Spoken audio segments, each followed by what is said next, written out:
السلام علیکم ورحمۃ اللہ وبرکاتہ۔ سامعین، آج کل ہم لوگ ہر طرف گرمی کی شکایت کرتے ہوئے سن رہے ہیں۔ کسی محفل میں اور کسی مجلس میں جاتے ہیں تو سب سے پہلے گرمی کا ہی تذکرہ ہوتا ہے۔ 44 45 ڈگری والی گرمی بہت ہی خطرناک محسوس ہوتی ہے۔ لوگ بازار میں کولر، اے سی، فریج خریدتے ہوئے نظر آ رہے ہیں۔ ٹھنڈے ٹھنڈے مشروبات پیتے ہوئے سائے تلے کسی بس کا انتظار کرتے ہوئے نظر آ رہے ہیں۔ آسمان کی طرف نگاہ اٹھا کر دیکھنے کی کسی میں ہمت نہیں ہے۔ یہ ساری باتیں ایک معمولی دھوپ کے پس منظر میں کی جا رہی ہے۔ کبھی اس جہنم کی گرمی کو یاد کرتے ہوئے کسی کو نہیں سنا جا رہا ہے، جبکہ اللہ تبارک و تعالی کا فرمان ہے، قُلْ نَارُ جَهَنَّمَ أَشَدُّ حَرًّا لَوْ كَانُوا يَفْقَهُونَ۔ آپ کہہ دیں کہ جہنم کی آگ بہت زیادہ گرم ہے اگر وہ جانتے ہوں۔ ہم اسی 44 45 ڈگری والی دھوپ سے پریشان ہو جاتے ہیں، جبکہ مسلم کی روایت کے مطابق کل قیامت کے دن حشر کے میدان میں سورج 1 میل کے فاصلے پر ہوگا۔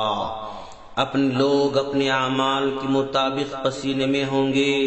کوئی ٹخنوں تک پسینے میں ہوگا، کوئی گھٹنوں تک پسینے میں ہوگا، کوئی کمر تک پسینے میں ہوگا، کوئی پسینے میں ڈوبا ہوا ہوگا اور کوئی پسینے میں تیر رہا ہوگا۔ اس دن کی شکایت کس سے کریں گے؟ کوئی اخبار میں بتانے والا نہیں ہوگا، کوئی سنانے والا نہیں ہوگا۔ ہر آدمی بذات خود وہاں پر مشاہدہ کرتا رہے گا۔ اس دن بس ایک سایہ ہوگا اور وہ عرش کا سایہ ہوگا۔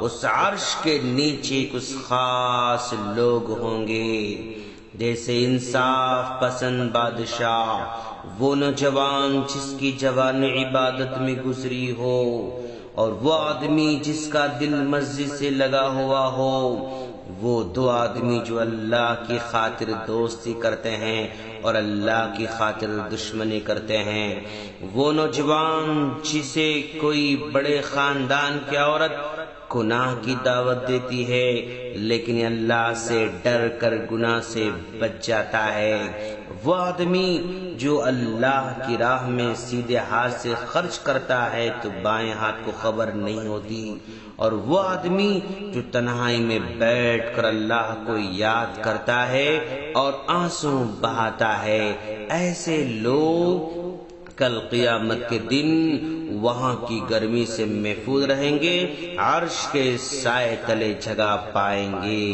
اور گرمی سے محفوظ رہیں گے۔